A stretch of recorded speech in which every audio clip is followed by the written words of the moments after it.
बिस्मिल्लाहिर्रहमानिर्रहीम। आज हम अपना नया टॉपिक स्टार्ट करेंगे जो कि है atomic number and mass number. सबसे पहले हम डिस्कस कर लेंगे एटॉमिक नंबर को कि एटॉमिक नंबर होता है क्या है और इसको किससे रिप्रेजेंट किया जाता है। ठीक है, सबसे पहले हम इसकी डेफिनेशन डिस्कस करते हैं। वो है the atomic number of an element is equal to the number of protons present in a nucleus of its atom। Atomic number बराबर होता है उस नंबर के जो जितने एक एटम में प्रोटॉन्स मौजूद होते हैं, प्रोटॉन्स होते हैं न्यूक्लियस के अंदर, न्यूक्लियस के साथ मौजूद होते हैं, और जितने प्रोटॉन्स होंगे वही हमारा एटॉमिक नंबर होगा। इसको हम रिप्रेजेंट करते हैं सिंबल अल्फ़ाबेटिक सिंबल Z से। It is represented by a symbol Z। As all atoms of an element have the same number of protons in their nuclei, they have same atomic number। अगर एक चीज़ एक element में तमाम atom का जो है elements के जो है नेम सेम है नंबर ऑफ प्रोटॉन्स के, तो उनके एटॉमिक नंबर भी हमारे पास सेम होंगे। अगर फॉर एग्जांपल प्रोटॉन का नंबर 2 है तो हमारे पास एटॉमिक नंबर भी 2 होगा और ये सेम ही रहेगा। ठीक है, आगे हम बात कर लेते हैं प्रोटॉन्स की एटॉमिक नंबर की ही। Hence each element has a specific atomic number termed as its identity. Hence, मैं यहाँ से दोबारा से शुरू करती हूँ। Hence each element has specific atomic number termed as its identification number. यानी अगर एक नंबर है उसका स्पेसिफिक नंबर है, वो उसका आइडेंटिफिकेशन है, यानी उससे हम उसको आइडेंटिफाई कर सकते हैं।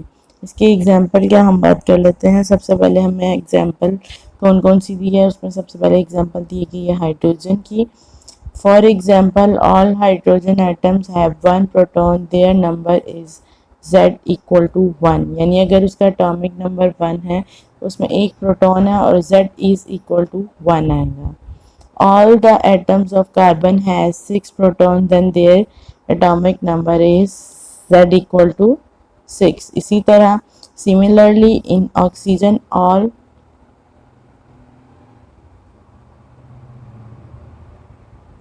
all atoms have 8 protons having atomic number Z equal to 7, and sulfur having 16 protons shows atomic number Z equal to 16। ठीक है, ये हो गया हमारा एटॉमिक नंबर। अब हम बात कर लेते हैं मास नंबर की। पहले हमने बात की एटॉमिक नंबर की। एटॉमिक नंबर बराबर होता है जो जितने हमारे पास एटम में प्रोटॉन, न्यूक्लियस में प्रोटॉन मौजूद होंगे उसके बराबर। अब हम बात कर रहे हैं मास। मास क्या होता है, पहले हम एटॉमिक नंबर की बात किया, तब हम कर रहे हैं मास नंबर की बात। The mass number is the sum of number of protons and neutrons. The number of protons and neutrons, the number of protons and neutrons present in nucleus of an atom। किसी भी atom में उसमें मौजूद, उसके nucleus में मौजूद proton और neutron की तादाद को हम मास नंबर कहते हैं, और इसको हम अल्फ़ाबेट सिंबल A से शो करते हैं। It is represented by a symbol A। ठीक है, अब हम इसको कैलकुलेट किस तरह कर सकते हैं। It is calculated by, mass number calculate करने का फार्मूला होता है ए बराबर है मास नंबर इक्वल Z है हमारे पास number of atomic number plus N हमारे पास अब क्या है, where N is the number of neutrons. ठीक है, अब हम बात कर लेते हैं each proton and neutron has 1 atomic mass unit. एक न्यूट्रॉन और एक प्रोटॉन का जो मास होता है वो एक एटॉमिक मास यूनिट के बराबर होता है। एटॉमिक मास यूनिट जो है वो ये यूनिट है मास की। अब एक एग्जांपल हमें दी है, हम उससे समझ लेते हैं। For example hydrogen atom has 1 proton and no neutron in its nucleus. जैसे हमने पहले भी बात की थी कि इसका जो है हाइड्रोजन में नंबर ऑफ प्रोटॉन्स 1 होते हैं, तो उसके हिसाब से इसका नंबर ऑफ एटॉमिक नंबर क्या हुआ 1। लेकिन इसमें कोई न्यूट्रॉन नहीं होता तो नंबर ऑफ एन हमारे पास क्या हो गए 0। तो अब इस चीज़ को हम लेके देख लेते हैं, तो इसका मास नंबर क्या हो जाएगा, it's mass number is A equal to, यही वाला हम फॉर्मूला यूज़ करेंगे, A equal to Z plus N. तो A equal to 1 plus 0 equal to 1। Carbon atom है 6 प्रोटॉन एंड 6 न्यूट्रॉन। जब इसका कार्बन का 6 न्यूट्रॉन है और 6 प्रोटॉन है, यही हम फॉर्मूले में लिखेंगे A equal to Z plus N में। ए है एटॉमिक नंबर, Z हमारे पास 6 है कार्बन के लिए, और N भी हमारे पास 6 है।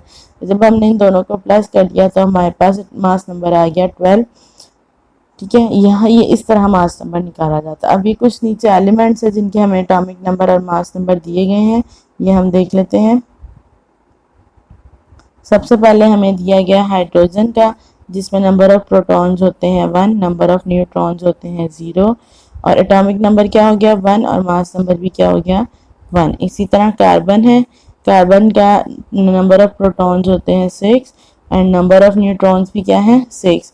तो नंबर ऑफ प्रोटॉन्स बराबर है एटॉमिक नंबर के, तो हमारा एटॉमिक नंबर हो गया 6, और मास नंबर होता है न्यूट्रॉन और प्रोटॉन दोनों को मिला के, तो मास नंबर हमारे पास हो गया 12। इसी तरह नाइट्रोजन है, इसमें नंबर ऑफ प्रोटॉन 7 होते हैं, नंबर ऑफ न्यूट्रॉन भी 7 होते हैं, तो एटॉमिक नंबर 7 हो गया और मास नंबर 14 हो गया। ऑक्सीजन में नंबर ऑफ प्रोटॉन्स 8 होते हैं और नंबर ऑफ न्यूट्रॉन्स भी 8 होते हैं, तो एटॉमिक नंबर हुआ 8 और मास नंबर हो गया 16। इसी तरह फ्लोरीन है, फ्लोरीन में नंबर ऑफ प्रोटॉन्स होते हैं 9, नंबर ऑफ न्यूट्रॉन्स होते हैं 10। चूंकि नंबर ऑफ प्रोटॉन्स 9 है तो हमारा एटॉमिक नंबर हो गया 9, और मास नंबर हमारा नंबर न्यूट्रॉन और प्रोटॉन को मिला के बना 19। इसी तरह सोडियम है, सोडियम का नंबर ऑफ प्रोटॉन्स होते हैं 11 और नंबर ऑफ न्यूट्रॉन्स होते हैं 12।